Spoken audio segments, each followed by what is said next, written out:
কলিয়াবৰৰ জখলাবন্ধা জব্দ সাঁচিকাত ভৰ্তি বলেৰ বাহন জখলাবন্ধা খণ্ড বন বিষয়াৰ নেতৃত্বত বন বিভাগৰ এটি সজাতি দলে আজি অভিযান চলাই জব্দ কৰে অবৈধভাৱে সাঁচি কাঠ সৰবৰাহ কৰা এখন বলেৰ বাহন AS05SC6199 নম্বৰৰ বলেৰ বাহনখনেৰে সাঁচি কাঠখিনি গোলাঘাটৰ পৰা কঢ়িয়াই আনি থাকোঁতে কোঠৰীৰ সমীপত বন বিভাগৰ লোকে জব্দ কৰিবলৈ সক্ষম হয় বাহনখন।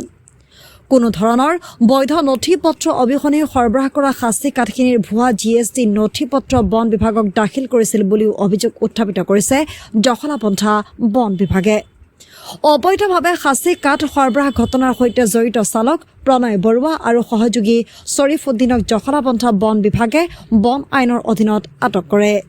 ৰাতিপুৱা আমাৰ আঞ্চলিক বন বিষয়া মহোদয়ৰ নিৰ্দেশমতে আমি টহলদাৰী কৰি এখন আগাৰৰ গাড়ী ধৰিবলৈ সক্ষম হওঁ। গাড়ীখনত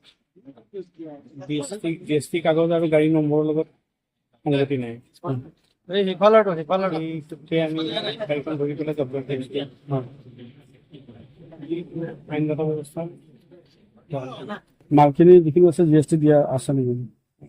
আমি গাড়ী নম্বৰ আৰু সেই GST কাগজ তেওঁলোকে যিটো প্ৰডিউচ কৰিছে সেই গাড়ী নম্বৰৰ লগত গাড়ী নম্বৰটোৱে নিমিলে, গতিকে বেলেগ গাড়ী কাগজ বেলেগ গাড়ী নম্বৰ আছে। ক'ৰ পৰা আহিছিলে গাড়ীখন? গোলাঘাটৰ পৰা আহিছে। নিব আছে আৰু গতিকে আমি এতিয়া মানে পৰীক্ষা কৰিম এতিয়া আচলতে সেই যিখন GST কাগজ দিছে লিখা মতে আছে নে নাই, কিন্তু গাড়ী নম্বৰটো মিলাই নাই, সেইকাৰণে আমি জব্দ কৰিছোঁ। মালিক কোন হয় গম পাইছে নাই? শ্বৰীফুদ্দিন বুলি বুজাই তেওঁ লৈছে। আমি তোমাৰ গোলাঘাটৰ পৰা আনিছিলোঁ। ক'লৈ নি আছে? বুজাই কি আছিল কাঠটো? এইটো কাঠনি আগৰ আছিলে, চাচি কাঠ আছিলে। কিয় ধৰিলে আপোনালোকক?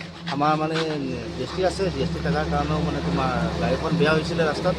বেয়া হোৱাৰ কাৰণে এইখন গাড়ী মানে যিখন গাড়ী GST আছিলে সেইখন গাড়ী আমি মানে বদলি কৰি এখন গাড়ীতে আনিছিলোঁ। সেইকাৰণে এতিয়া মই মানে GST কাগজখন চাই আছে, সেইটো মানে ঠিক হৈ যাব। আপোনালোকে কাগজ দেখুৱাব পাৰিছে এতিয়া? এতিয়া পাৰিছোঁ দেখাব পাৰিছোঁ। তাৰে চব কাগজ তদন্ত কৰিছে। খালি মোৰ মানে গাড়ীখন ৰাস্তাত বেয়া আছিলে, গাড়ীখন মাল লৈ আহোঁতে ৰাতি বেয়া হৈ গ'ল। পিছত এইখন গাড়ী মাতি মই আনিছিলোঁ, মানে লোকৰ ৰাইজৰ মালটো এতিয়া মই থ'ব নোৱাৰোঁ, সেইকাৰণে মানে হেৰি কাঠখিনি কাৰ আছিলে?